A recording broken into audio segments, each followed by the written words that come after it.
welcome everyone to Big Hearted Stories. I am so excited today. We have two of my very favorite grown-ups in the world. They're both amazing storytellers. And we have Brian Cox is going to be in charge of the workshop, and Breeda Miller. I have so much to say about her. She is a dear friend. She is an author.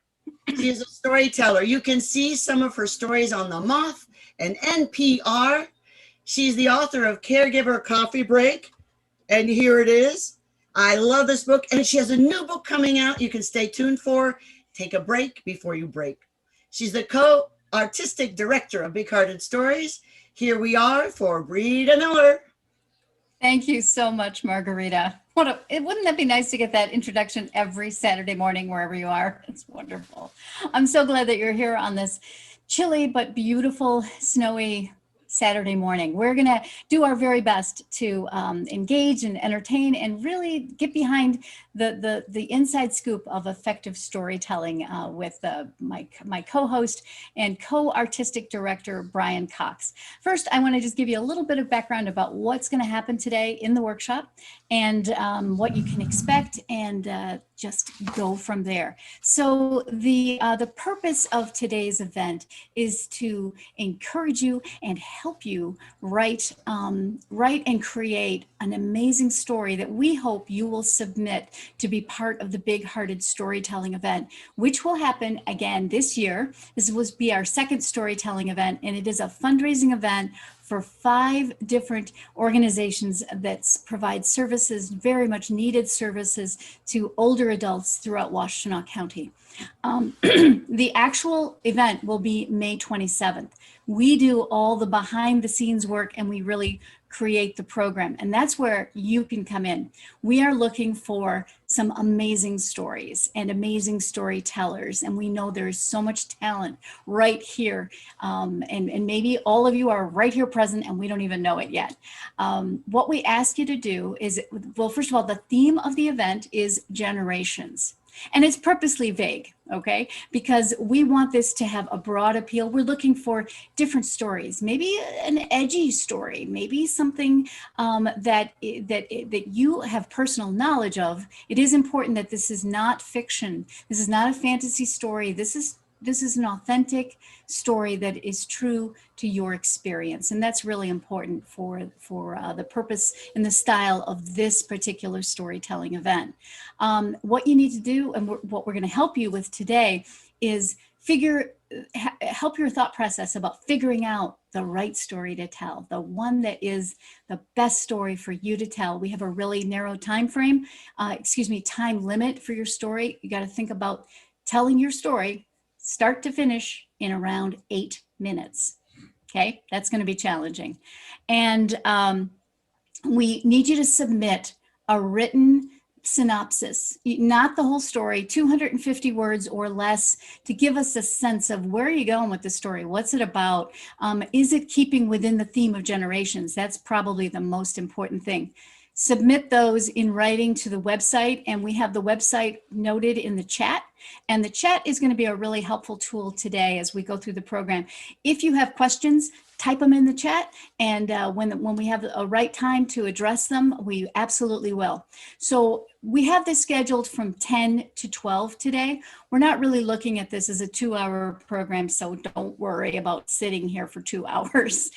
We're looking at about 90 minutes, an hour and a half in terms of content and presentation. And then at 11:30, we have reserved time so that if you have specific questions about the event, nitty-gritty stuff about what we're going to do, the timeline, all that kind of thing, we're happy to address those at that time. So don't worry about taking notes about that, or the most important thing is February 1st is the deadline, a hard deadline to submit your story idea to the website, and we'll share more information about dates and times and things like that at the end. Okay.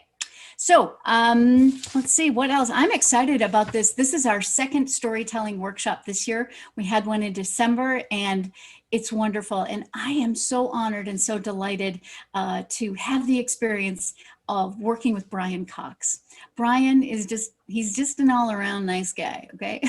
But not only is he a nice guy, he's a very, very talented guy. He's a published author. He's an editor of a local newspaper, and he has been in the business of storytelling and producing storytelling shows as well as theatrical productions for many, many years. He has his own company called Pencil Point Theater Productions, and he is just a joy to work with. He really knows how to bring out the best in performers, in writers, and in storytellers. So we are very, very lucky to have his skill and his craftsmanship today to help us all become the storytellers that we'd like to be.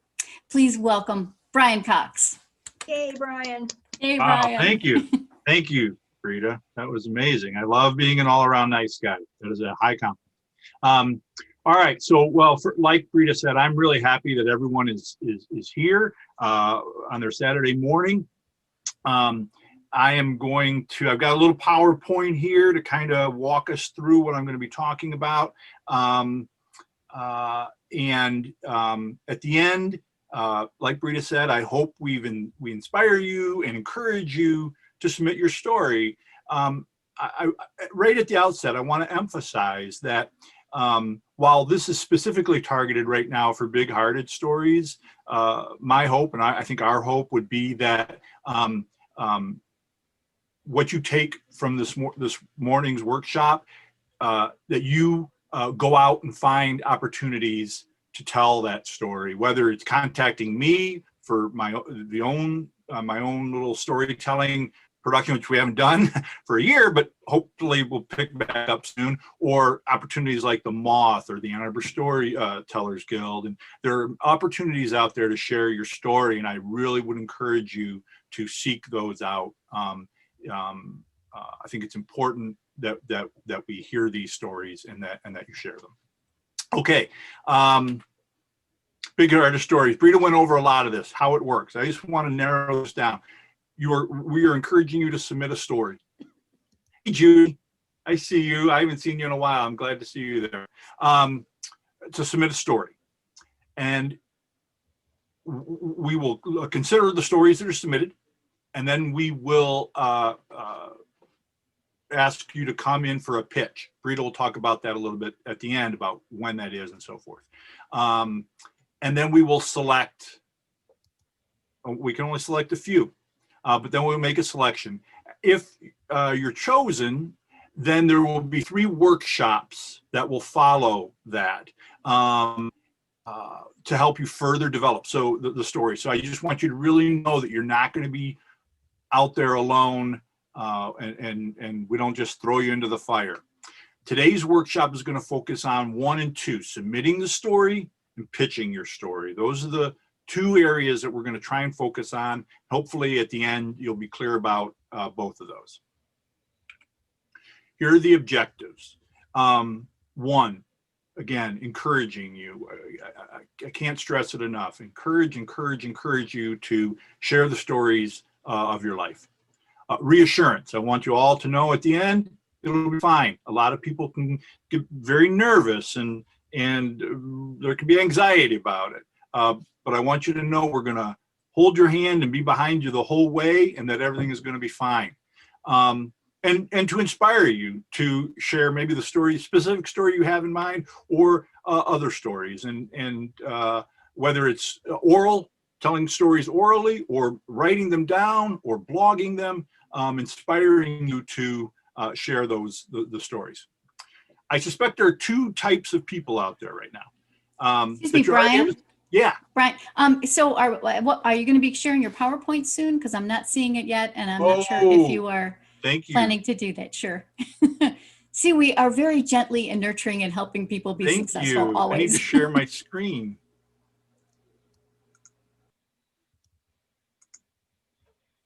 Is that better?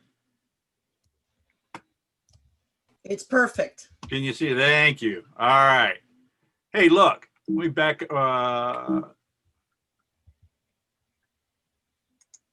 There. That's how it works. That's it. And then, all right, here are our objectives. To encourage and reassure and inspire you. I think there are probably 2 types of people out there. one, you've already got a story in mind. You've thought about this, you're familiar with the big-hearted story thing, and you're like, you know what, this is the story I think I'd like to tell. That's awesome, and hopefully at the end of this, you'll have some ideas on how to approach that story and how to further develop it for submission. The other type is the person that wants to do this, knows they have possibly many stories to choose from, and is looking to try and find the story that fits in the theme of generations. And that's also great if you're not sure which story it is. Hopefully by the end of this, you'll have a better idea of maybe what the story you want to choose is, or how to go about deciding which one is best for you to submit and possibly share.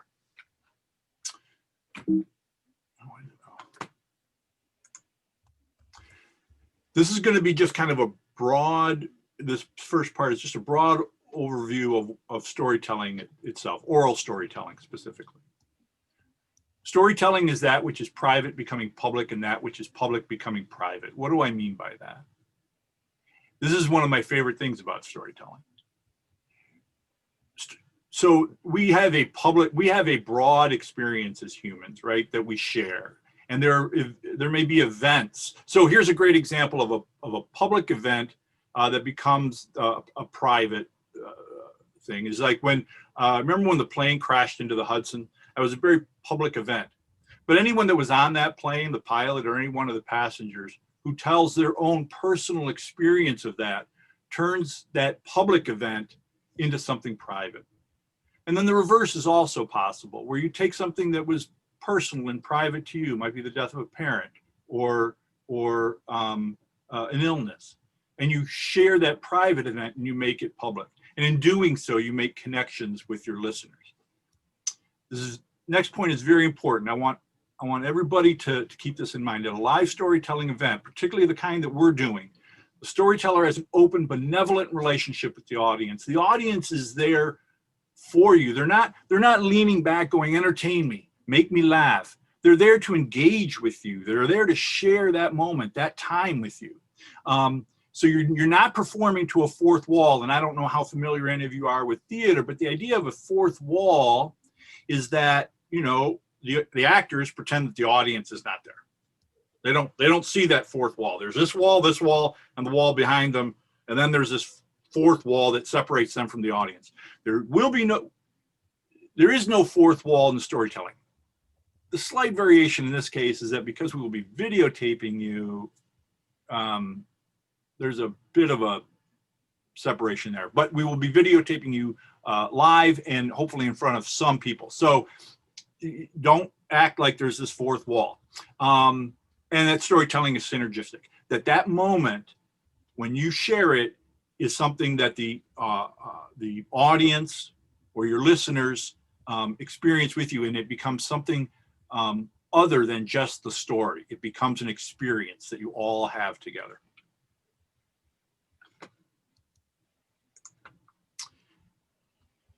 I want you to think about this. If you're in that group where you're like, well, I've got all these stories maybe, or I think I'd like to share some stories, I'd like you to think of these approaches as ways to identify or narrow down what story you may want to tell.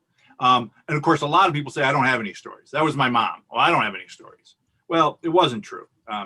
She had a fascinating life and had plenty of stories. So don't think that way. Take time to reflect on significant points in your life. Could be a marriage, could be the birth of a child, could be the loss of a loved one. Take time to reflect on significant relationships in your life. Could be your grandmother. We've had several stories told about someone's grandmother or grandfather. Reflect on your family roots or places of meaning to you. And then I love this. I love doing this, looking back through photo albums for inspiration. When you see a photograph that was taken in a moment in time, and you can start to tell the story behind that photograph and the people that are in that photograph and the moment of that photograph and why it's important, that's a great source for inspiration. Here's the key word though, reflect. See how it's used over and over again? Storytelling, personal storytelling involves reflection. And that's an important part. And it's sometimes the most exciting and thrilling part. Also, sometimes the most intimidating. So yeah, so think about that when you're looking for the story that you may want to share. This is story structures, in one sense, very simple. Has a beginning, a middle, and an end. Now, people often get that jumbled up. They think the beginning is, well, when I woke up this morning, and then, you know, they go on through the rest of their day, and then you find out that, you know, they had a car accident that afternoon. The beginning is not often when things started necessarily. You want to look for a beginning that is captivating, emotionally engaging is the word I use here. So it could be the beginning of your story might be deeper into the story, and then you go back in the middle to fill out other details that people need. So think about that. If you have a story in mind, think about what you right now think is your beginning, and then consider what might be a different beginning or a different place to start. I think, Breeda, do you have an example of a time you've shared a story that changed, the beginning changed on you? Absolutely. In fact, it was the story that I told at the event last year, the apple pie story. In fact, if I could just back up a little bit when you're talking about how do you choose the right story, and it will connect together. Yeah. That one way to help you choose a story is to remember that we're talking about, we only have 8 minutes, but what is a snapshot? What is just a bright light, a moment in time that you experience that you want to share with the audience? So this is not the panoramic view. This is not telling the story of a person's life or your life or the entirety of your relationship. And sometimes decluttering can help you do this.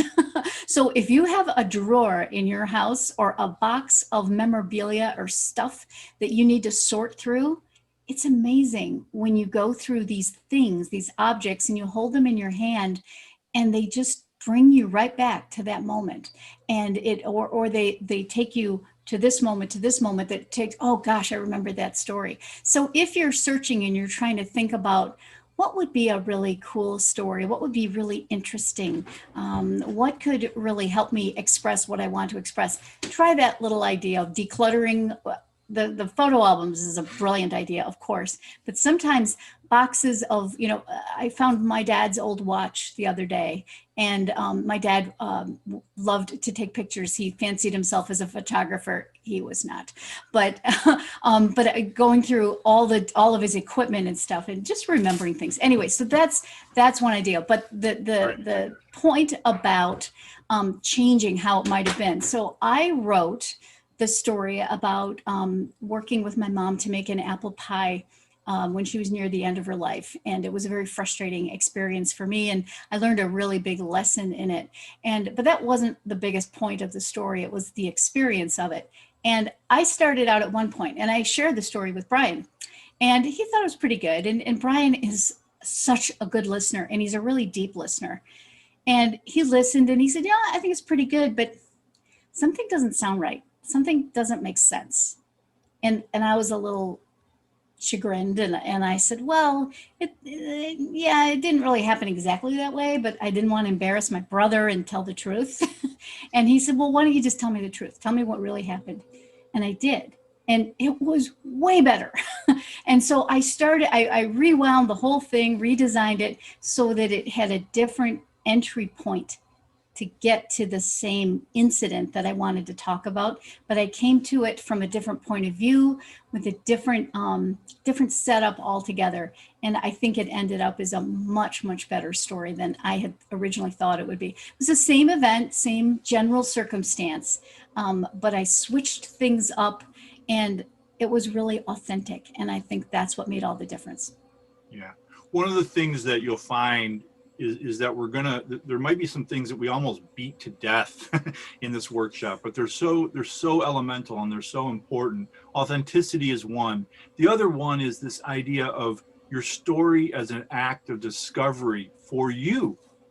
As you consider and look at your story that you feel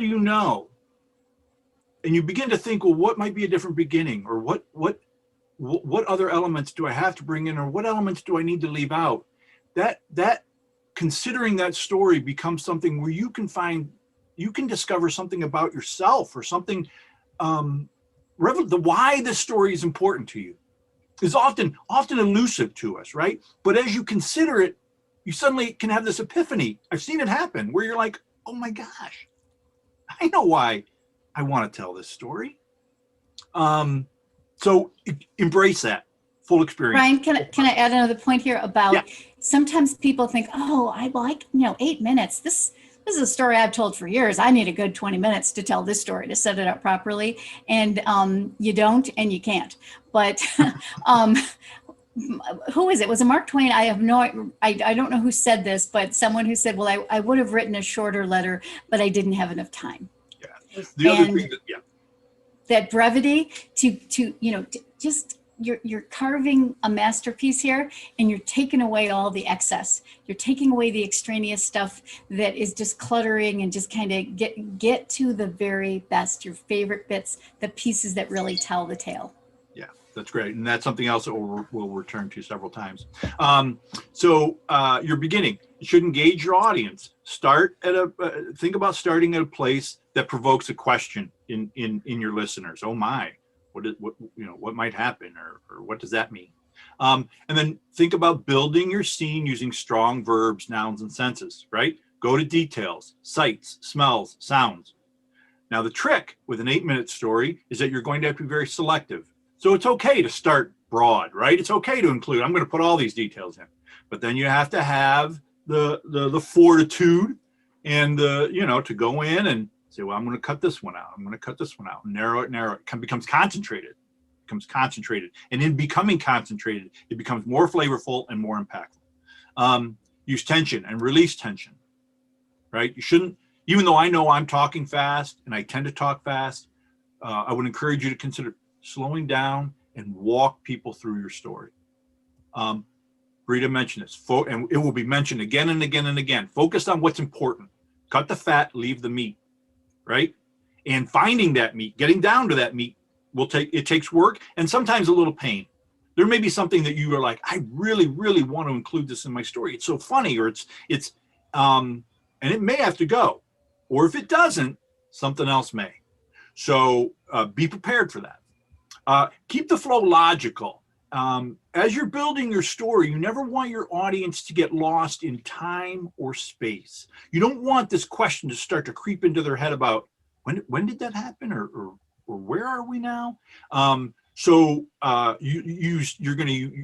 encourage you to use time markers and place markers Ryan, to can I guide your audience through it. Yeah. Yep. And if you're worried about remembering your story, because this is not about memorizing your story and speaking it rote, it's about telling it in a natural way. Doing it in keeping the flow logical helps you. It helps you. It's your story. You were there. You remember it. It just makes it easier because it makes sense. So it will make sense to the audience, and it will make sense for you to remember it. And the other point that I think is so powerful that people often forget is give yourself permission to pause, because it allows it to sink in with the audience. You're not going to feel so rushed. That means making sure that you have given yourself enough time to tell just the most important bits of the story, so you have the luxury of a pause. Yeah, I call that the power of the pause. A lot of people think that a pause, one of the main reasons people pause is because they're afraid that if they pause, they're going to lose their place. They're going to think, I don't know what comes next. So if I just run through this and never pause, everything will be fine. But a pause creates tension. And so a pause can be very powerful. Finally, have a strong ending. Make it conclusive. Make it clear that it's the ending. Give people a sense that it's all sewed up.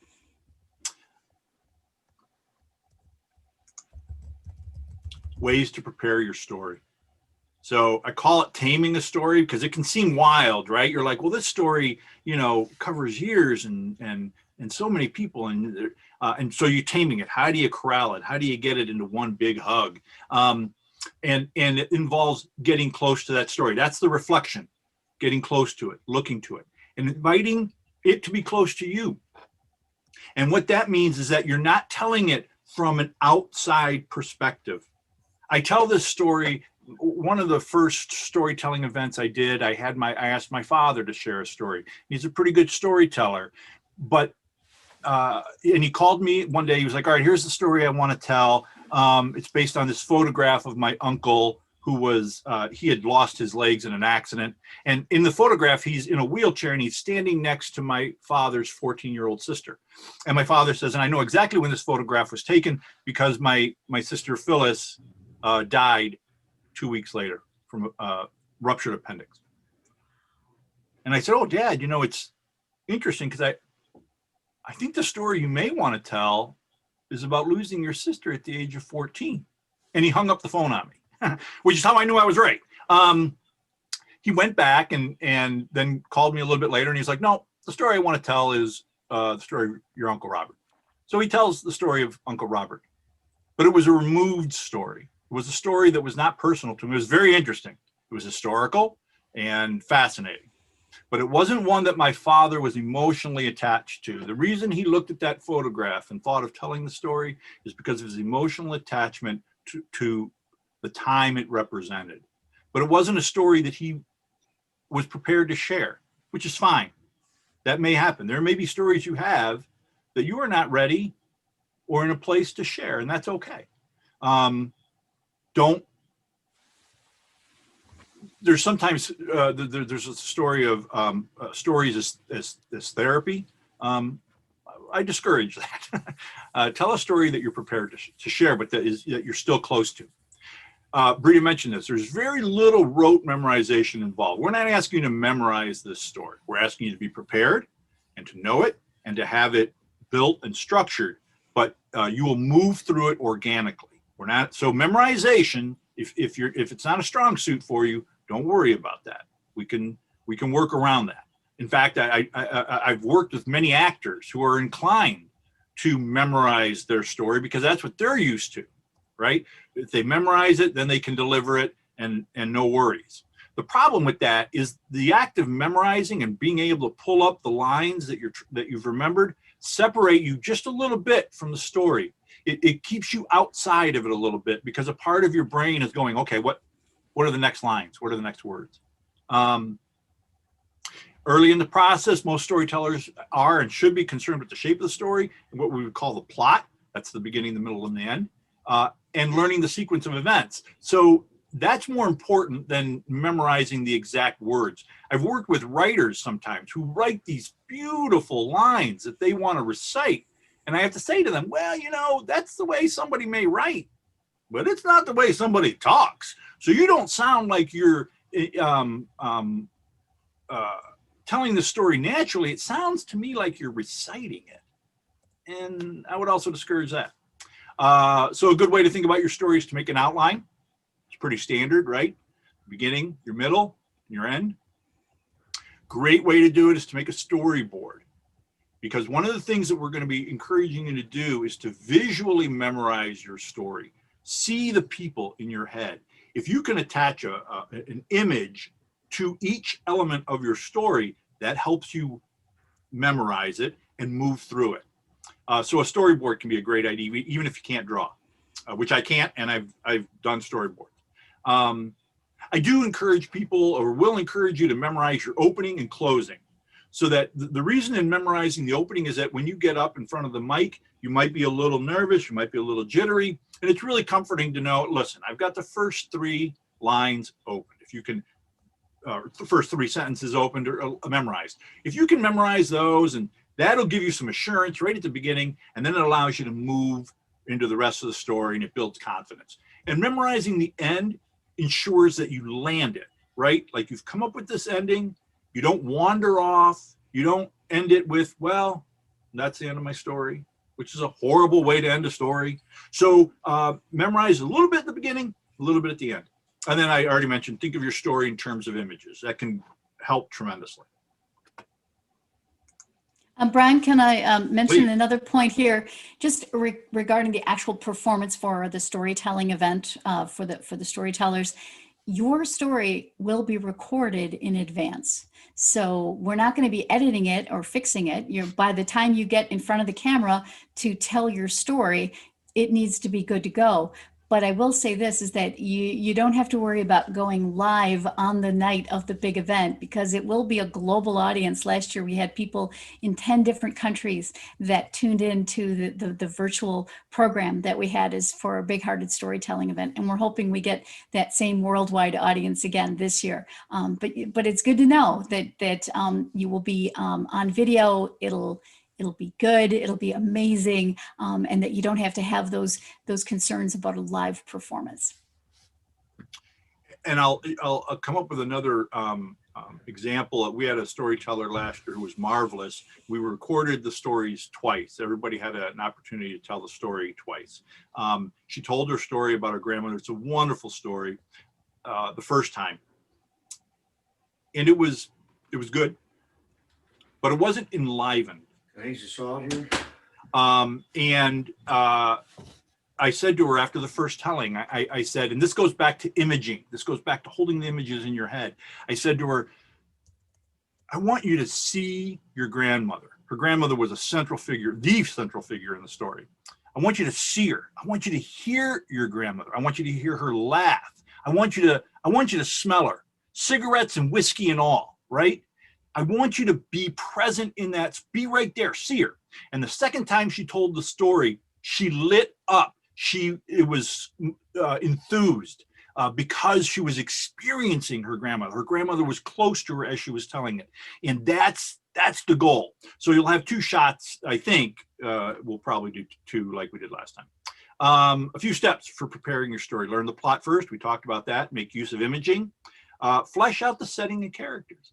So you may be talking about a place or people that are very familiar to you, but we don't know them. So what you'll want to be looking to do is, if place or this particular character is important, is you'll want to figure out a way to give us a few details that connect us with that place or that character. Memorize only a few select phrases. I mentioned that. We'll be talking about this again when we talk about the work that's involved in preparing your story, but you'll want to practice it out loud. Another example I use is I had a friend, very good storyteller, very good bar storyteller, right? Like, he's the guy at the bar that's going to have everybody, rolling, and he's amazing. And he just thought he would be able to, wing it. He just thought he would get up there and just kind of like do this improv story. And he would just practice it in his head. He wouldn't say it out loud. And so it was, was not working for him. It was terrible. And so I finally had to tell him, listen, you've got to be uninhibited enough to practice this thing out loud. Practice it in the shower, practice it in your car, but you have to practice it out loud. And then, as I mentioned with allow your inner self to be part of the process. Brian, when I think about saying it out loud, I love to tell stories, but I'm really tone deaf. I'm a horrible singer, but in my head, I'm really good. Yes. And so when I'm singing the songs in my head, I sound really good. And once I say it out loud, sing it out loud, it's so painful. The dogs even leave the room. So think about that when you tell your story. There's a different way that you come off and the way you sound when you practice it in your head and when you say it out loud. That's right. This is more interesting to me than maybe to everybody else, but I find this fascinating. The learning your story involves these shifts from linear thinking, right? Which is just boom, boom, boom, boom, to imagistic thinking, which is seeing it, to painting a picture. From seeing the parts, this is critical. This is so important. Seeing the parts, this is just what happened. And that might make a very interesting little anecdote. To seeing the whole. How does your story, how is it bigger, right? That seeing how this affects maybe the story that I was telling about the woman with her grandmother. The story ended up talking about how it affected generations of family. It was a big picture. It was huge.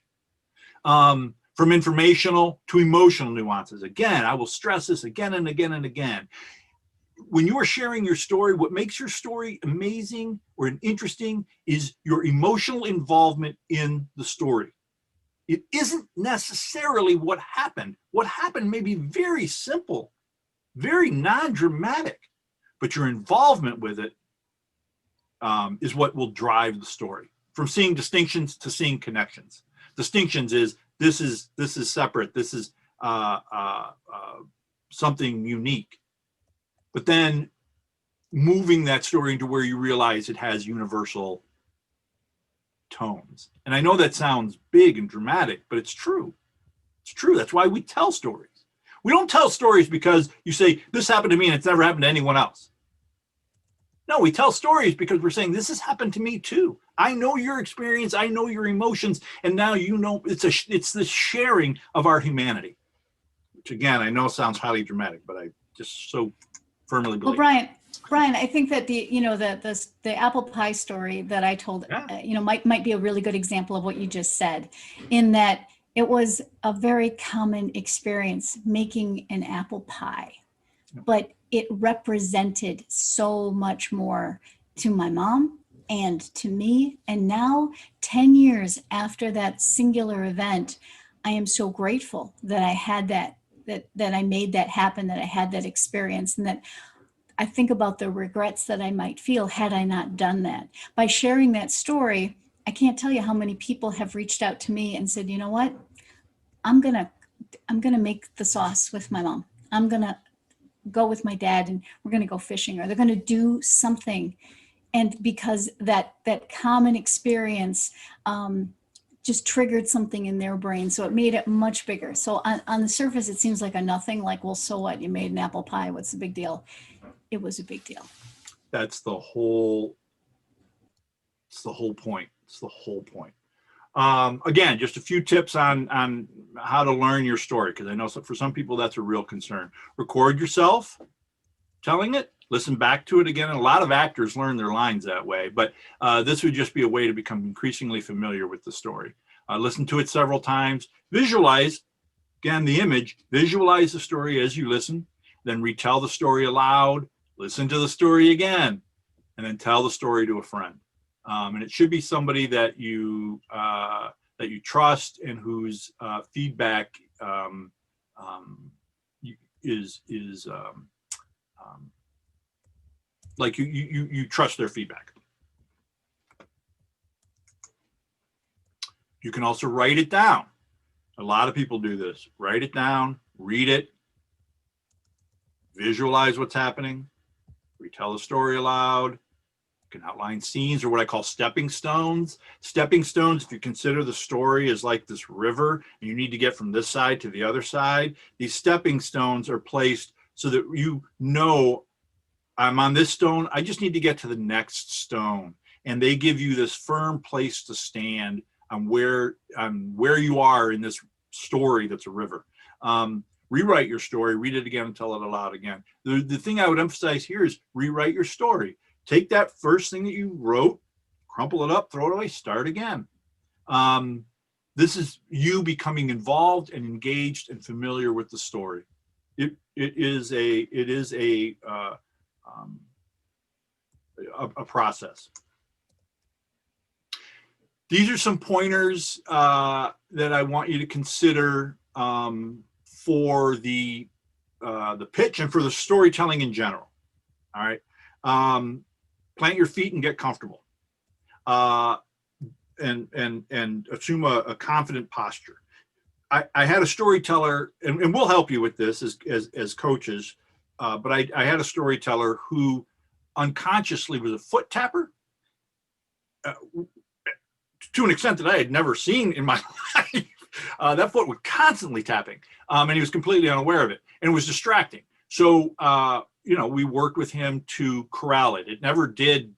I mean, he was always going to be a foot tapper, but we got it a little bit under control, bringing his attention to it, helped slow that down and became less of a distraction. Take a breath, make eye contact with a friendly face before you begin. That's that idea of being relaxed, being confident, and knowing that what you're going to share is going to be received with delight and appreciation. Eliminate us. I'm terrible at this. I and a lot. but it goes back to the pause. If you find your practice being comfortable pausing, often the or the is just a placeholder because we're looking for the next word or the next idea or the next thought or the next transition. It is fine to pause while you seek that out. Practice that. Again, image the story in your mind. Focus on perceptual details, the senses, color, sounds, tastes, smells. This is the foot tapping. If you rock your hands in a repetitive way, make the movements fit with your story. So if you're a if you're, that's fine. But you want to try and coordinate it with the story and make those movements have purpose. Enjoy the rapport with your listeners. Be present. We've talked about it. I'm going to stress it again. Be present in the story. That's why memorization, I encourage that to set it aside because it impedes being present in the story. Be yourself. Don't try and perform. Don't try to perform. We're not looking for performers. We're looking for you. And speak from the heart. This whole idea of being authentic. It is very difficult to get behind a microphone or to be on stage and be authentic. It is, you have to set aside being self-conscious, self-doubt. You have to, there's a vulnerability that's involved that can be very intimidating to people.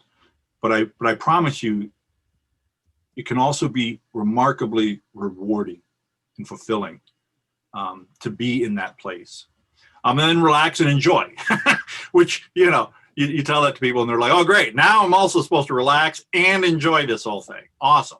But the idea is that through becoming familiar with the story, through the workshops that will be involved in preparing you for it, you will get to a place where you can relax and enjoy it as well. A few more storytelling tips. These are not mine. These are from Margot Lightman. She wrote a book called Long Story Short, the only storytelling guide you'll ever need. It's very good. But she says she make people root for you. And then I added this, actually. I added this. Remember that they want to root for you. The audience, they don't want to watch you, have a difficult time. They are rooting for you. Don't puff yourself up. Storytelling is not a pitch. I think that's something to keep in mind. You're not selling yourself. You're not selling yourself. You're sharing yourself. This goes, I mentioned this way back in the beginning. Stories are about how you felt. And this is the secret. This is the secret to a good story. It's really not about what transpired that makes a good story. People get tricked by that. People think, oh my gosh, this amazing thing happened, and that's going to be a great story. Well, not saying it never is. Sometimes it is. But more common is that what makes a great story is how you felt about what transpired. Stories can be about, sorry for the typo, very small stuff, like baking a pie, as long as the emotions involved are big. So if you have a story in mind that you want to share, think about that. Think about, all right, the story I want to share, this is what happened. How do I feel about that? How did I feel about that? That's where you will excavate meaning behind what transpired. Good stories are universal. I touched on that as well. A story needs to be framed inclusively, and that's the idea that what's happened to me in some sense or some way has happened to you. You've had these emotions. We've all felt grief. We've all felt love. We've all felt despair. We've all felt lonely. We've all felt loved. So those emotional experiences of being human are what makes it universal. And she says, don't be boring. I think that's a really good tip. Don't be boring. And if you think all your stories are boring, then stop living a boring life. Say yes to things that scare you. Lead a story-worthy life. I love that advice. I think that's fantastic. That's the end. This is where you can get more information. This is for the submission. This is my personal email. I would encourage any of you and all of you, if you have questions about a specific story that you think you might want to submit, or you're looking to maybe brainstorm a little bit, or you're looking for other storytelling opportunities, because we're not going to be able, I think it's clear, we're not going to be able to choose everybody for this event. Email me. I'm happy to. I love hearing other people's stories, and I love helping them develop them and build them and shape them and help them turn it into something meaningful and impactful. So I guess we can take questions now, or Breeda, if you have any other points you want to add. Brian, I do have something that I'd like to add that I think might be helpful, and that is just been thinking a lot about my process, about how I choose what I think is going to be worthy of building into a story, and then how I go from there. Do you think that would be a helpful that'd be great thing to talk about? So what I do is I just kind of sit with some ideas, and maybe I'm driving, or maybe I'm washing dishes or something really mindless. And I start to just think about what would be an interesting story? What could I share that might be interesting to people beyond me or beyond my family? And then I think about who is the person that's in my radar. And it might be, in terms of the theme generations, it might be a relative that's a couple of generations back that I learned about, or that I interacted with, or I had a particular incident with, or it might be my parents, or it might be a younger generation, and maybe how something happened to this generation and this generation, and I'm in the middle. And so I think about that kind of framework. And then I might get out my trusty pad of paper and a pencil and just write down times, or like a visit to the dentist, or that time that we found the old leather case, or different, like specific little tiny incidents, and then see, well, what can I build on with that? Like that might be the little spark of an idea that makes it interesting to me, that might be interesting to other people. And then I might take some time. So, but the first thing I do is, once I've narrowed down, I might have a list of 10 ideas, 15 ideas, 5 ideas, who knows. Then I'll make an outline of, okay, what's the point? Why is this story interesting? Why do I even think that someone else would want to hear about it? Did it make me feel a certain way? Did I learn a lesson? Did it make me feel strongly about that person, or did I learn something from them? So that's just in my head. I write a brief outline, just bullet points, like, okay, I'm going to start about here. I'm going to make sure I have these 3 points of things that might have happened. And here's where I want to end up. Here's the reason. Here's where I'm going in this story. Then I will write the story out just to see where it goes. Maybe freehand, longhand, maybe on my computer, and look and see, well, this is really just a paragraph. There really wasn't much there. Or, oh my gosh, this is too big of a story. This is a book, and I need to just take it down a lot. Then I go back and I take it apart. And to tell a story, I won't ever read it from the page, but then I'll make another outline based on what I wrote. And that's when I decide, as Brian said, maybe that's not the best place to start. Maybe maybe I've got too much background. Maybe I'm giving too many details. It's boring.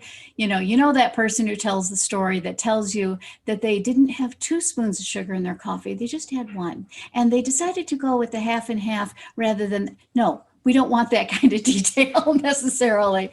So I take out the extraneous stuff and just go for the gold, just go for the meat that's going to really make the story come alive and bring the person to feel that they were almost there, right? So anyway, that's what I do. I think about general list ideas. I edit, I purge. I think what's story worthy.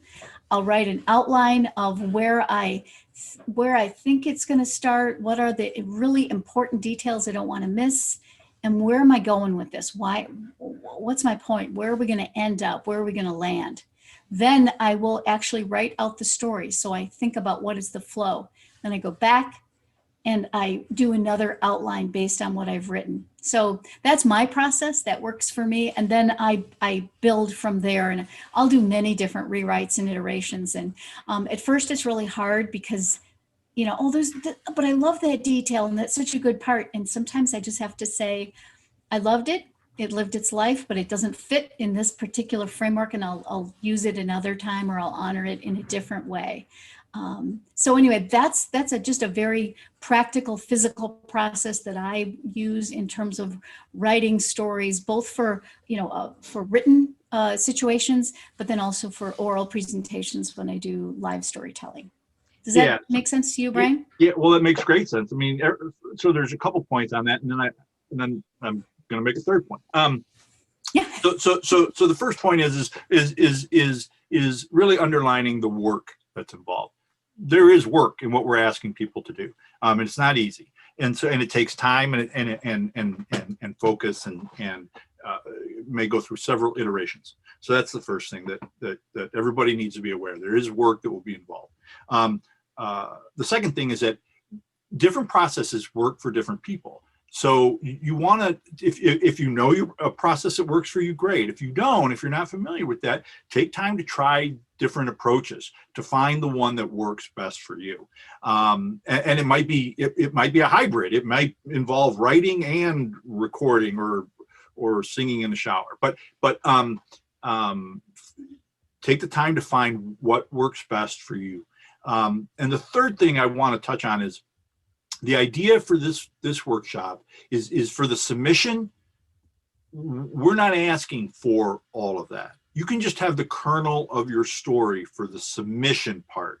You don't need to go through all this, all this work just for the submission. If you've got the story idea and you're like, well, I want to tell the story of my uncle who was in the war. Okay. And about when he came home. Or maybe, well, we'll leave it at that. So for the submission itself, I think you get 200 or 250 words, but it's just a general sense of what the story is. So that we go, oh, that sounds like a pretty interesting story. That's one we want to look at. And then will come the pitch part, where we invite you. Well, it's going to be, I guess, virtually, but to where we really kind of get to meet you personally, and you can talk more about the story and your ideas of the story. And even at that point, it doesn't have to be polished or finished. We wouldn't expect it to be at all. It can still be, kind of rough. Well, this is the general idea I have. This is where it would go. This is why it's important to me. You should come to the pitch knowing why this story is important to you, I think. But and then it's after that. If the story, we're like, you know what, you get selected, then that's when a lot of this process work would really kick in. But even if you're not selected for this event, I would encourage you to still move forward on developing that story for other opportunities to share it. So that's it. Those are my three last points, I guess. Did we lose Breeda? She'll be right back. So, all right. Are there any questions? Oh, I see one here. This is a great question. Just curious, if the outline is 250 words approximately, how many words would full 8 minutes be? That's a great question. That's a question from a writer. Because that's somebody that thinks in word count, which I really respect and admire. Here's my answer. generally speaking, a monologue, which is kind of what this is, I'm going to put it in the context of a monologue, is 3 minutes a page. So like in a movie, you know, like a movie script, it's a minute a page. Well, if it's a monologue, if it's just you talking, just one person talking, it's about, so in a page is roughly 300 words, somewhere in there. So I would say you're looking at maybe over 8 minutes, you're looking at 1,000 words. I might be off on that a little bit, but that, so what I would suggest you do, maybe I should do this exercise, because it's a really fascinating question, is write out your story. Time yourself telling it, because the other thing that is a factor is your pace in telling the story will impact how long that story is. So I might be able to tell with how quickly I speak, I might be able to tell a 2,000 word story in about 3 minutes.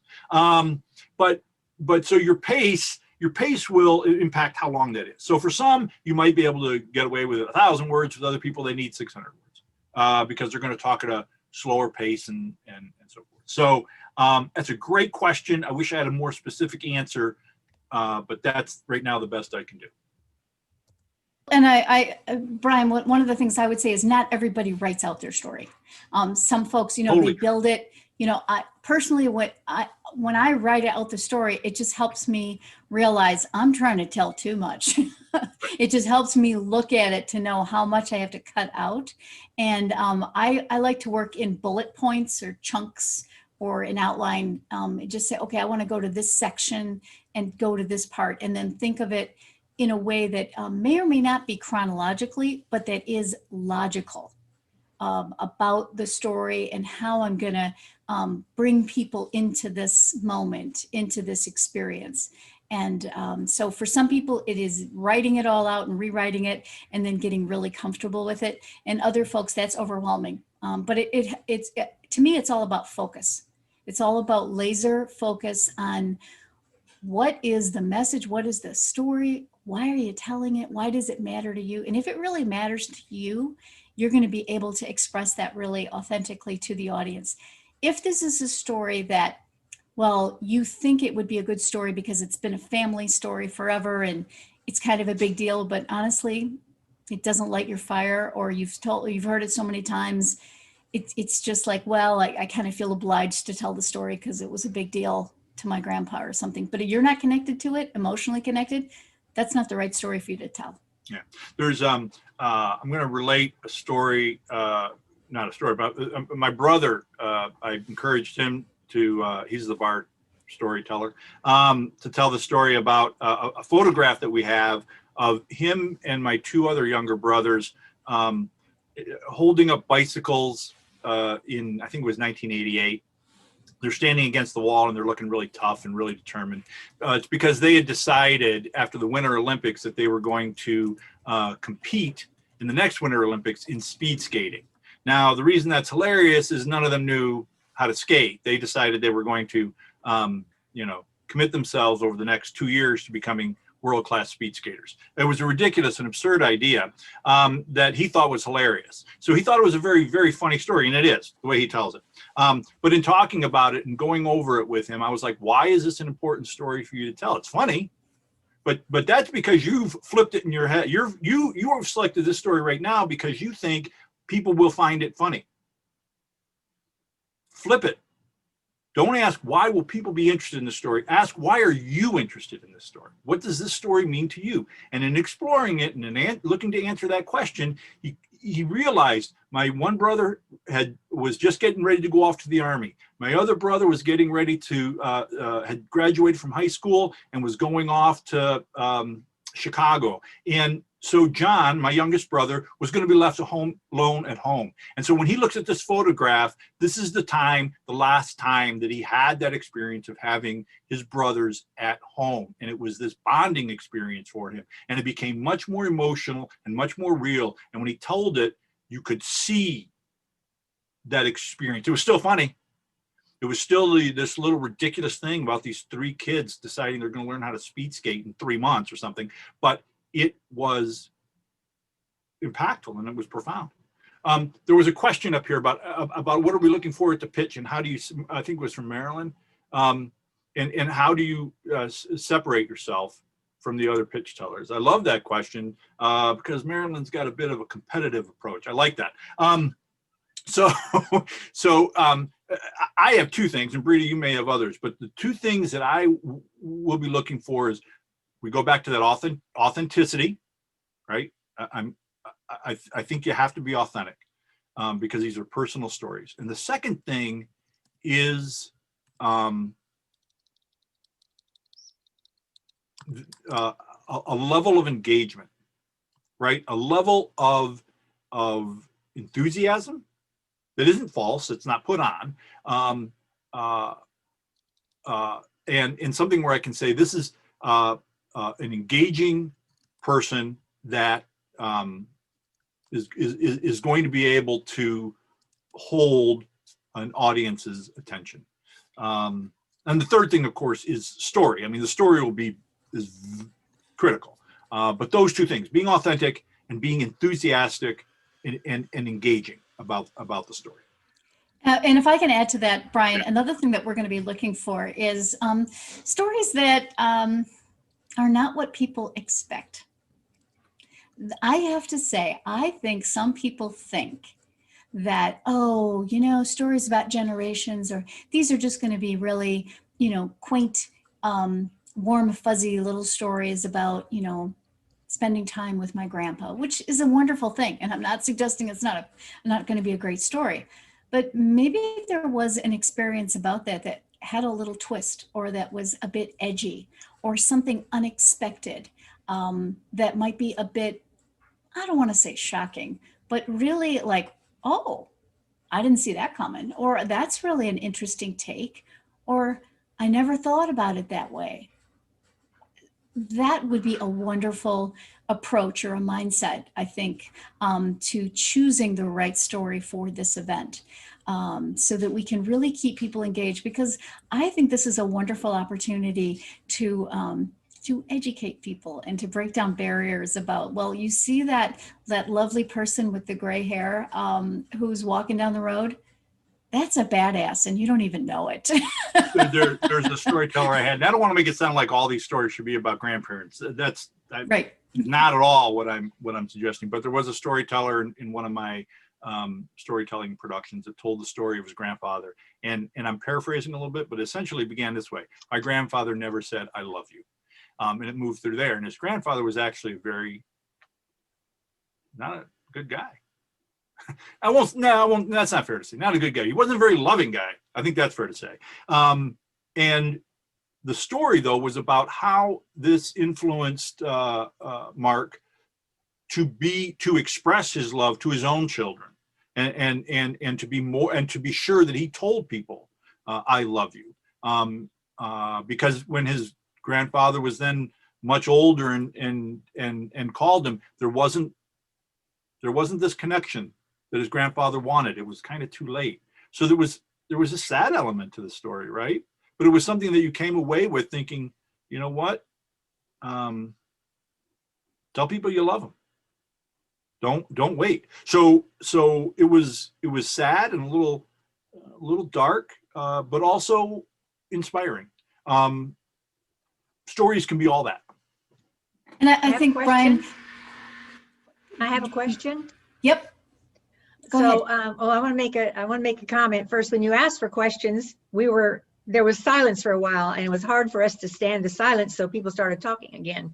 So when those of us have questions, you may need to give us a moment to form our questions in order to ask them. So I have two questions. The first is, you're using the word generations as the theme, and you've just this first time started touching on what you mean by that. I'd like you to flesh that out a little more to help me form, where to pick from this theme of generations for a story. And the other is, I haven't heard any mention of whether or not you expect us to have a photograph to be used and displayed as we speak. Thanks. Excellent. So, and who was speaking, so that we know? Judy over here in the blue shirt. And great. Judy, thanks, Judy. Just to let Judy is an excellent storyteller, superior storyteller, I would say. And she's actually I think the only person who has told 2 stories for me in my snapshots. So that's what she's talking about with the photographs. But Breeda, I'll let you speak to the generations question. Okay, sure. And thank you very much, Judy, for asking that. So it's intentionally vague, it's intentionally broad, because we wanted to keep we wanted to have a theme that was relevant to the cause, and the cause is supporting older adults and services in Washtenaw County and honoring them.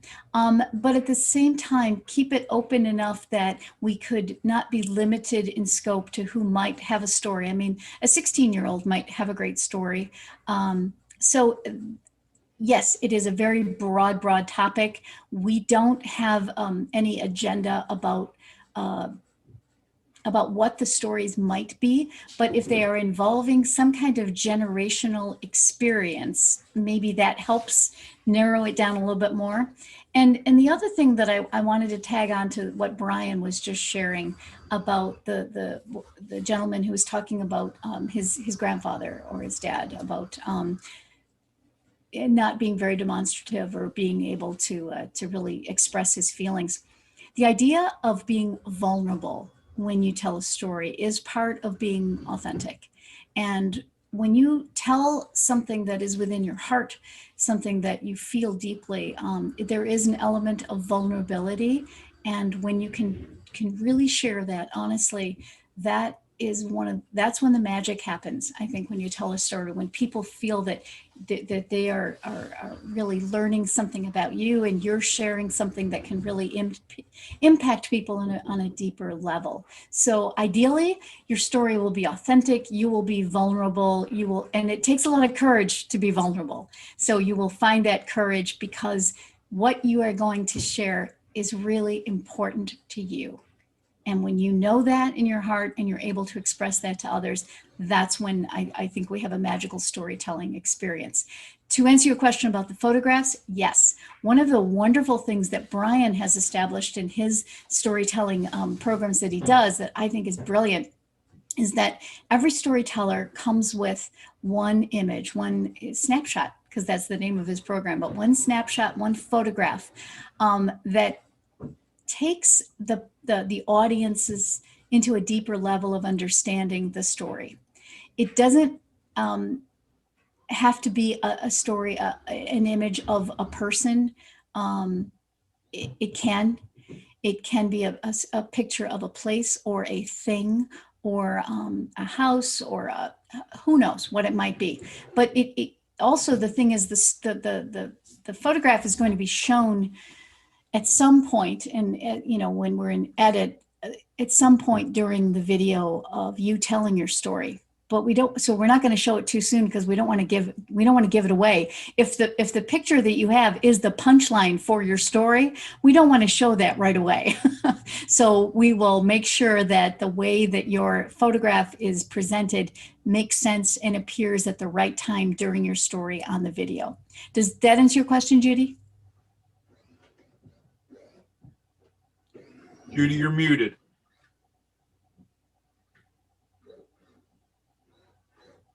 Thank you. I'm trying to stifle myself so I stay muted. So in the past, the photograph has been displayed the whole time, right. And it was actually the focus for the whole story. So it's good to know that the picture could be used later and it won't distract people from the meat of the story. Thank you. Yeah. Yes, so exactly.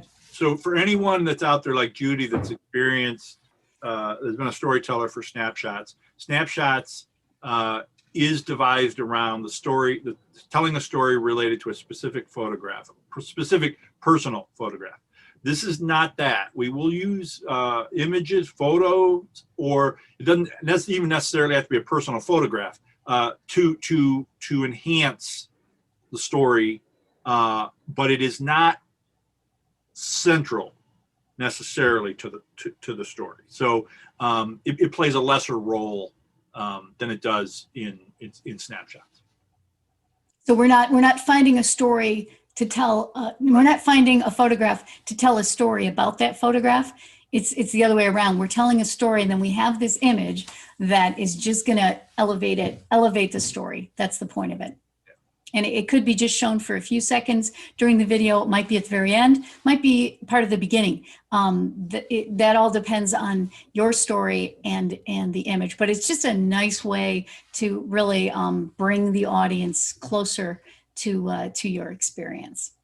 I'm looking in the chat. Are there any other questions that anybody has? I do have some, business of timelines and details to talk about that I'm happy to go into. But if you have other questions about creating your story, building it, what's holding you back? Are you frustrated with something about this? What do you have a fear? Well, Is there something? Lynn has a question. You see people? How will you know that they've submitted it? So someone submitted it, I believe. And how will they know that it's been submitted? That's a good question. We don't have a huge number. I think we have fewer than 10 submissions already. And we're all about quality, not quantity. So of those 10, that might be great. We're going to limit, but we also know that most people wait till the last minute to submit. Last year we had about 30 submissions, and it was just the crazy time. We were doing the Pitch Fest, which it's the way that people would come in and tell their stories in person. And it was in person, and it was right before COVID, became part of our lives. And so it was a crazy time. This time it is all going to be virtual. So what are you saying, Lynn? If you have submitted a story already, are you concerned that we may not have it? I misspoke. That was not my question. I misspoke. That was Pam. Okay. Pam, okay. How will you select people for the pitch? Perfect. Yes. So how we will select people for the pitch is basically based on their 250 word or less submission. And it's about, does it sound like this story is going to be a good story? Does it sound like it's going to be interesting to the big-hearted storyteller audience? Is it somehow keeping within the theme? Because some folks have their story and they love the story and they're known for this story. And it might be a story about, a trip to the Grand Canyon that has absolutely nothing to do with generations or that theme. But by golly, they're going to make it work. That's not the story we want. So if you have a great story, but it's nothing to do and there isn't a natural way to find a way to make it work within the themes of generation, then that's not a story that we're going to choose for the Pitch Fest. So is it consistent somehow within the theme as you perceive it? And do we think this is going to be an intriguing story? Do we think it's going to be interesting and that people are going to want to hear more? So it's really 250 words isn't a lot. It's kind of a tease. But if you can give us a sense of what it's about, that's what we'll be looking for. Brian, does that make sense to you? Is there anything else that you want to add to that? It does. I think you should know that I at least plan to be very generous in considering the submissions. And I think the only thing I would disagree with, I guess, to a certain extent, is that 250 words is I think it's a lot. I think that you should probably be able to just give us the gist or the sense of your story in 100 words, because I'm not looking for the story that's all fleshed out and here's my story and then it's all written out. I will be looking for what is the emotional core of the story, what is the potential of the story, and so and obviously it needs to fit within the theme, but I'll be looking for stories that I want to learn more and hear more about. So, yeah. And appropriate ones, right? If somebody submits a story, I can't imagine this would be the case, but somebody submitted a story about,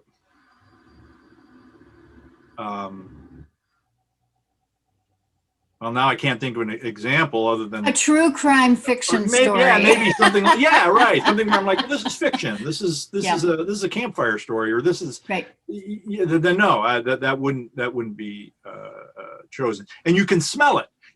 I'm telling you, the way it worked with Breeda, you can smell a story that has been fabricated at some point, where you're like, oh, see, you're twisting that, or you're modifying that because you think it makes it a better story, you think it makes it more engaging, or which even may be the case, but you can smell it. You can, and so Brian can really well. Yeah, I can smell it.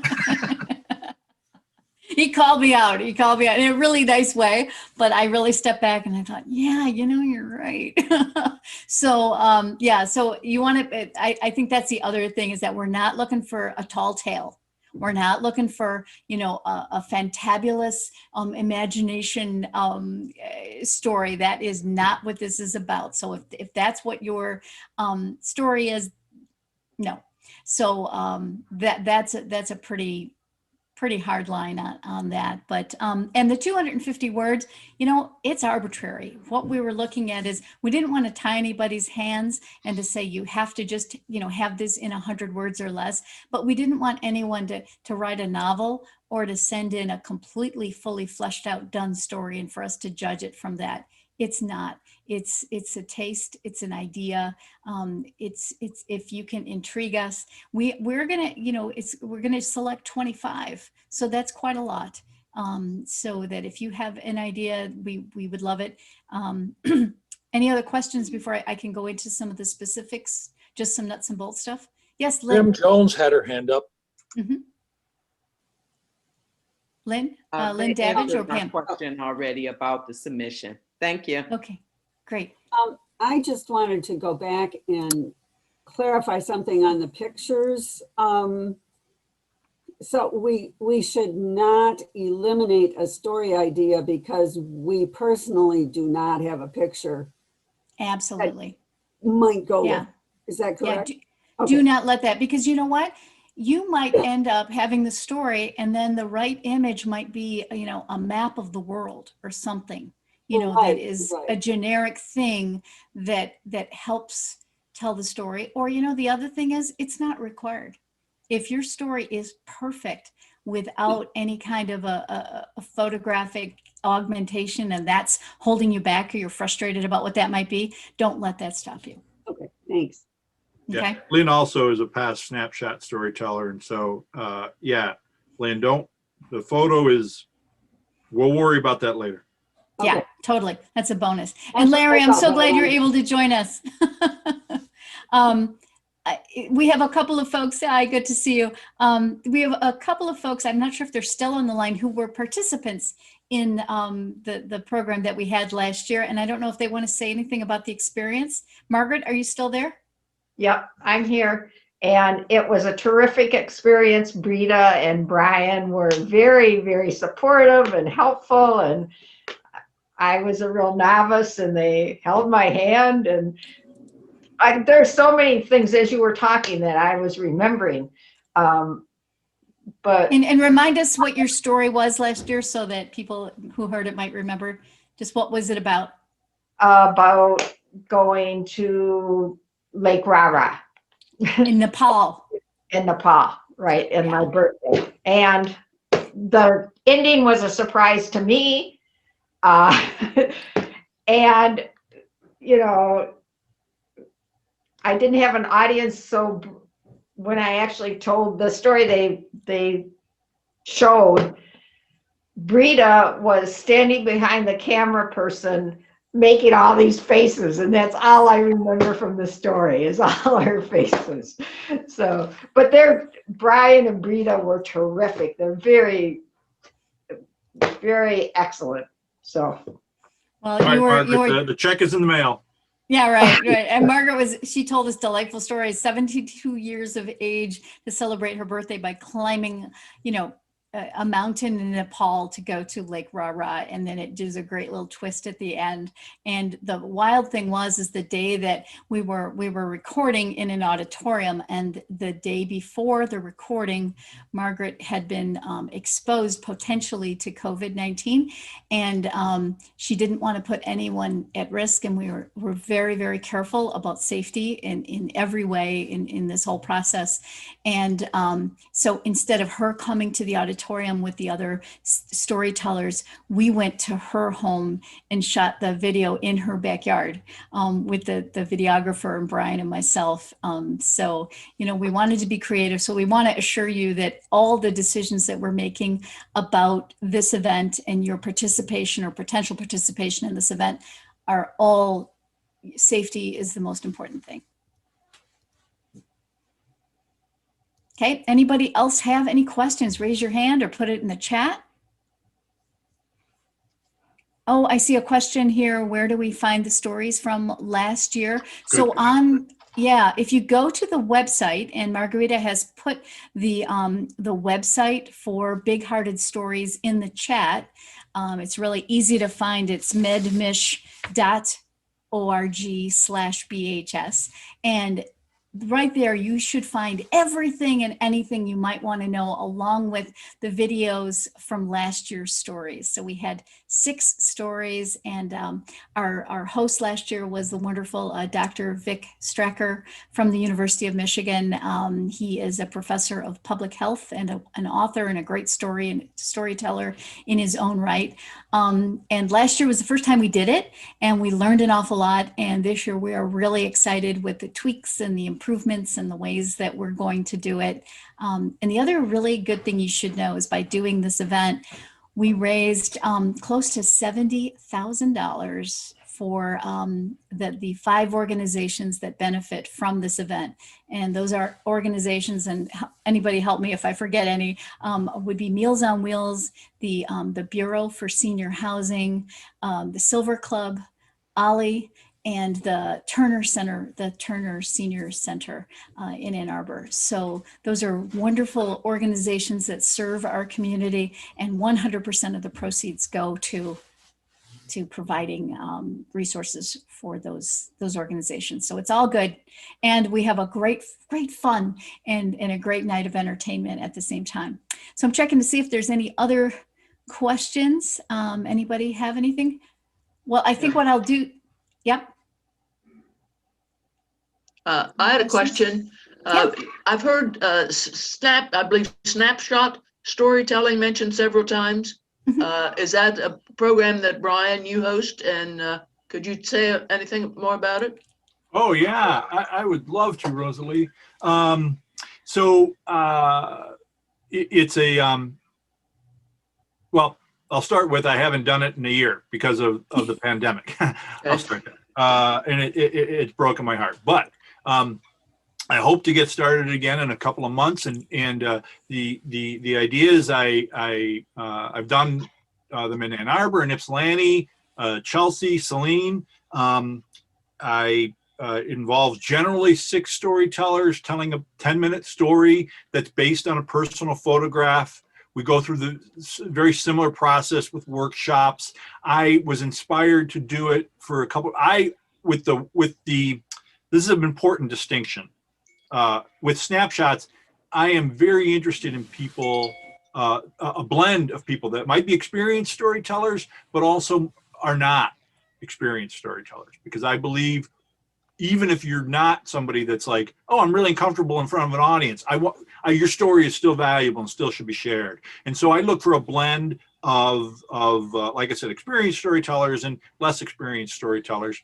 And they're all based on a photograph. And so the idea is that, if I take this picture, this is my mom and my aunt, and they're, these cards. This is a studio shot that I had taken. So I would project that photo up, and I would say, this is the story of the role, cards played, because they love this game Hand and Foot. I don't even know how to play it, but anyway, so I would tell this story about my mom and my aunt and how cards were this central part of their relationship and all the things that took place over cards, which I've just actually made up, but it's not a bad idea. And then we generally hold them in a like a pub or like a restaurant so that people can have a few beverages. It's very casual, very intimate. Generally would draw 40 to 50 people. And it's an evening of storytelling. And so everyone out there, please take my email. If you're interested in doing something like that, please email me, let me know, and I will let you know when I get that thing up and running again. When people are comfortable gathering. I tried to do little variations of it, but in the end, for me, what I love is that closeness, right? We've all gathered, and sharing, and I like that. It's almost like this potluck of stories, right? Like this potluck, if you went to church, potluck was always the best part for me, at least. And so that's what it is. It's a potluck. Brian, do you have is there a spot like where the videos from previous stories are? Can people go look at them? Yes, they can. They should look up Pencil Point Theater Works on YouTube. That's the best I have right now. But if you email me, I can email you the link. I'm not great at remembering what that stuff is. But yes, so we recorded stories. Breeda's told one, Lynn and Judy, and I don't know if can't see everybody else that's here, but they've all shared one, and it's fantastic. So yeah, please keep that in mind. So I do want to share one other thing that when I popped out a moment ago, just because you don't know I'm going to do this, but so this year, this book was published. I know, it is so cool. This is not my genre, but this is a compilation of the best American mystery stories. And as I read about it, the editor here read 20,000 stories, 10 to 20,000 stories of true crime mysteries that were published. People didn't submit to be in this, and they chose 20 stories that are in this book. And guess what? Brian Cox has a story in this book, and it's really good. So anyway, congratulations, Brian. I'm so happy for you, and such an honor to be included in this compendium, and such a talented guy. So I am so excited. So when Brian speaks to me about editing and about stories and what could be better, I listen, because this man knows what he's talking about. So I am delighted to have him. And for those of you who end up being part of our program, I think that you'll be really happy with the coaching and the support that you receive from both of us. So any other questions? And I can go into some of the timing and the schedule. I don't want anyone to feel left out. Am I missing anybody? I'm not seeing all of the faces. So if you have a question or a concern or anything, just raise your hand and we're happy to respond. Breeda, Yes. the link for Brian's story is in the chat. You're so good. Excellent. Okay. Great. Well, I'm going to just talk about, all of this information that I'm going to share with you is on the website for Big Hearted Stories. So don't worry about, these dates and all that good stuff. The most important date to remember is February 1st. February 1st is the deadline for submitting your story idea. And as Brian said, the 250 words is, it's an arbitrary number. It's a max. If you can tell us your story and whet our appetite and get us intrigued and want to know more about your story in 100 words, bless your heart, because we'll be reading them all. And we haven't even peeked at any of them yet. So tell us. Can I ask you a question about that? Yeah. Can people submit a couple of different ideas? Yeah, sure.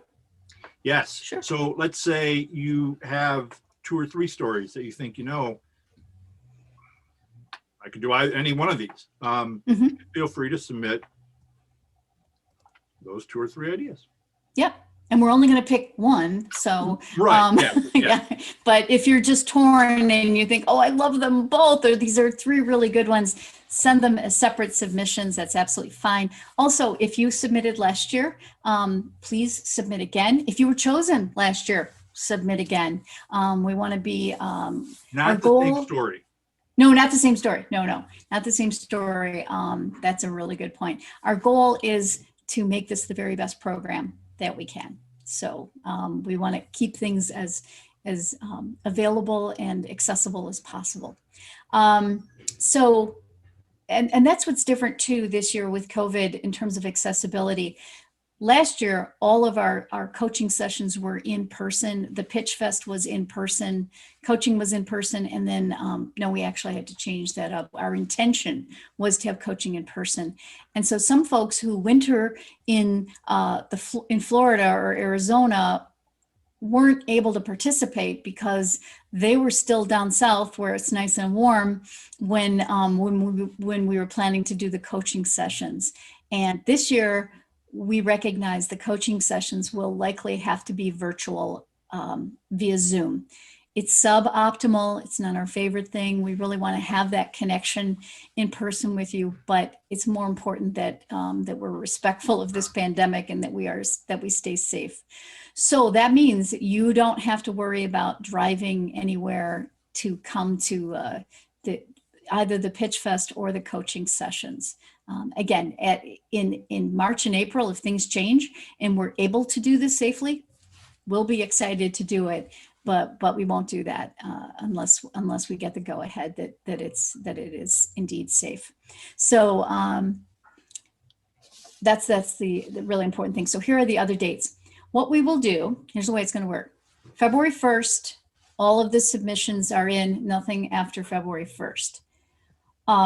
We will go through this, read the written submissions, and then select the top 25 and invite them. And we will do that by February 15th. So we give ourselves 2 weeks to go through all of the stories that have been submitted. So we will select them and announce them by 2:15, which means we will send you an email one way or the other so that you know if you've been invited to be a part of the Pitch Fest or not. Because the way we're going to structure the Pitch Fest, it'll happen over one weekend, and that weekend is February 27th and 28th. And there will be blocks of time that you can make an appointment with. So it's not both days, it is one appointment, one day. We're going to say, 20 minutes, half an hour or so for each person. So it gives you time to answer some questions and present your idea. Ideally, it's 10 to 15 minutes. It's not going to be a long time. But what we're looking for is a great story, a great presence that you can present yourself as an engaging, confident person. That's what we're going to go for, even if you're not all the way there now. If we see that there's a glimmer and a possibility of doing that, and that's when it comes to being coachable. So that if you are looking to make this a great experience, if you come in with a flexible and open mindset to know that our goal is to make your story and your appearance in this program to be the very best that it can, it's important that you have an open mind about being able to be coached. And so that's another important thing. So we will set up those appointments. The Pitch Fest is the February 27th and 28th. Then we will huddle together and do the most agonizing thing that I have ever done. Last year when we had to choose the top storytellers, it was absolutely painful because there were so many good ones. So please, if you're not selected this year, it isn't a reflection on you or your story as much as it might be the flow of the show or the kinds of stories that have been offered to us. And we want to have diversity of stories, of experiences, of tellers. We just want to make sure that there is that this is a great program and that content is really important. So the finalists will be announced on March 8th, and then we will set up we'll have 3 weekends set up for coaching sessions, virtual coaching sessions, unless they could be live. And on each of those weekends, the storytellers will meet with Brian and I via Zoom for about an hour, one or 2 hours, depending on where they're at in their process, over the course of 3 weekends. And by the 3rd weekend, they'll be good to go. The important thing to know is that we will have, each finalist must agree to the framework of preparation and coaching so that we can, over these weekends, and so that we can really make it a really effective time for coaching for them. So it means to be prepared, to have your stuff in order. And when we make suggestions and give you guidance, that you're able to be responsive to those and really work together to make it the best thing. We don't have a specific date yet for the actual recording. We're looking at different venues, and it will be sometime in mid-April. So prior to April 17th, sometime that week, we will do it. And we're not sure yet if it will be during the week or on a weekend. It will likely not be in the evening. So that's the information that I have, and we'll gather, this very small group in a safe way to video record your story. Where our plan is to give you 2 shots at it, because sometimes the first time you might be a little bit nervous, and as Brian said, it's amazing. Just a little tweak of doing it a second time, it can be so much better. I know that was the case for me, and that's often the case for storytellers. So it's a luxury that you have that you don't have when it's a live storytelling event. And then you're done, then we will edit it and insert your photograph at the right time if you have one. And then the program itself will be live with Vic Strecker on May 27th, and it will be available. I'm not sure if it's YouTube. Anyway, there'll be a platform that it's going to be on Zoom. It will be a different platform that will be accessible to everyone. And so we hope that you will spread the word to your friends and family, and we can have just a massive audience to enjoy this great evening. So I'm looking, any other, and have I answered questions or caused more questions by giving you this information? What do you think? Lynn has a question, I think. Mm-hmm. And I'm sorry if this is a repeat. I got lost in the ether for a little while. Can we submit more than one story? And if so, when you're in that review process, are you looking for the story or the person, or one story per person, or whatever? Are you going to invite the story to pitch or the person to pitch? So we haven't really, I guess, discussed that, Breeda and I, but okay. my thought is that, first of all, yes, you can submit multiple story ideas. And then we might ask you to the pitch based on one specific story and say, this is specifically the one we would want to look at. But that doesn't mean that at the pitch we might not ask you about that second or other story. Okay. So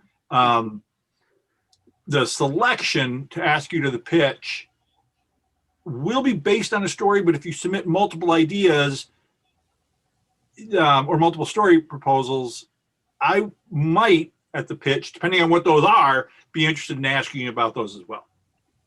Yeah. So if you have a story about the bowling alley, the airplane, and Spain, and we think, we really want to know about the bowling alley, that's the one, then that's the one that you should come prepared for and to talk about. But as Brian said, as we listen to it, we might feel like, tell us about Spain. What was that about? We it's a pretty flexible and open thing, but we're not going, if to answer your question, we're not going to invite you to tell us all 3.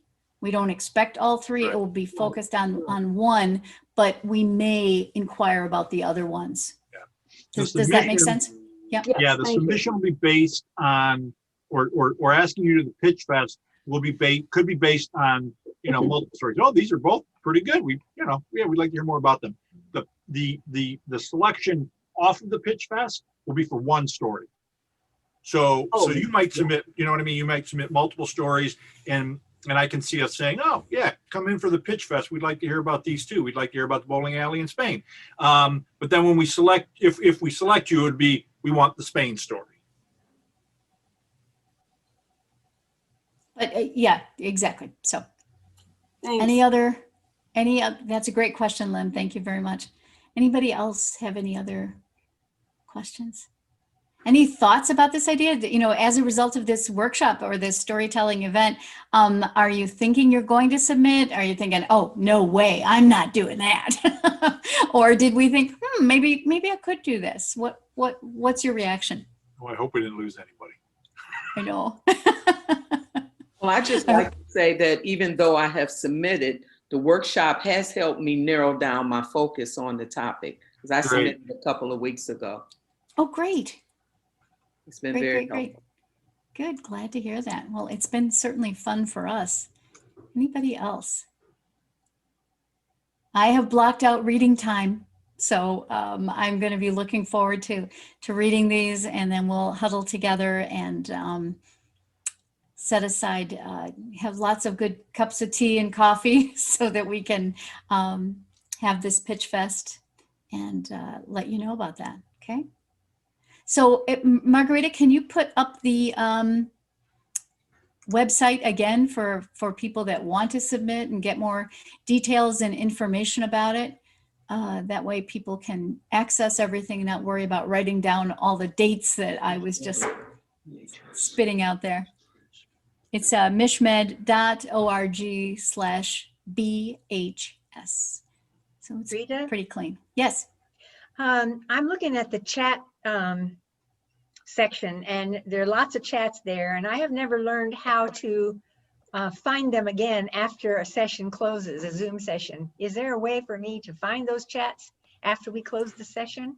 Judy, that is a great question. Margarita actually has done a brilliant job recording.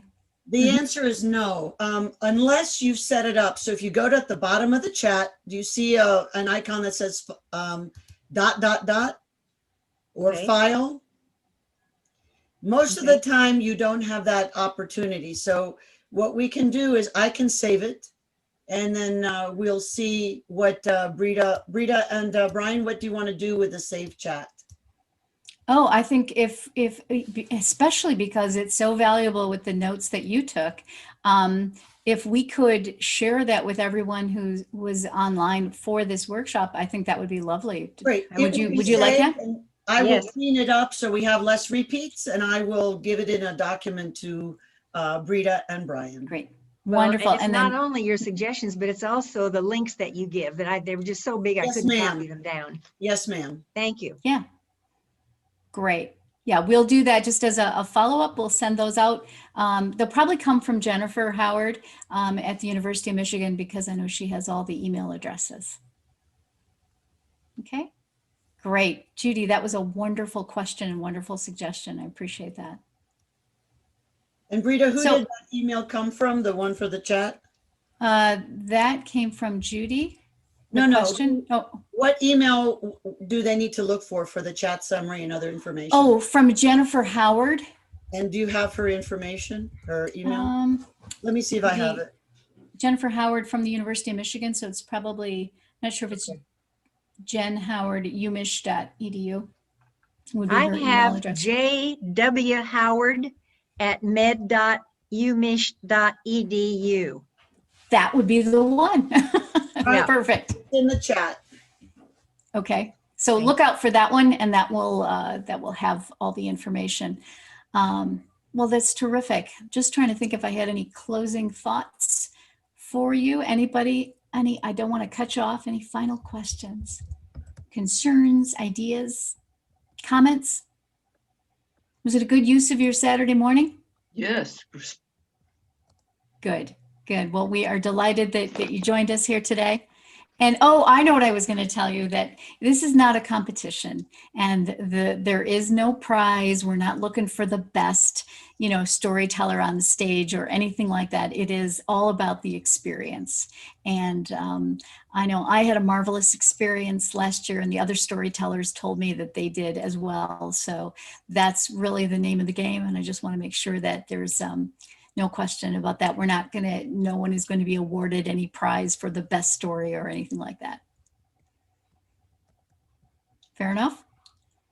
Okay.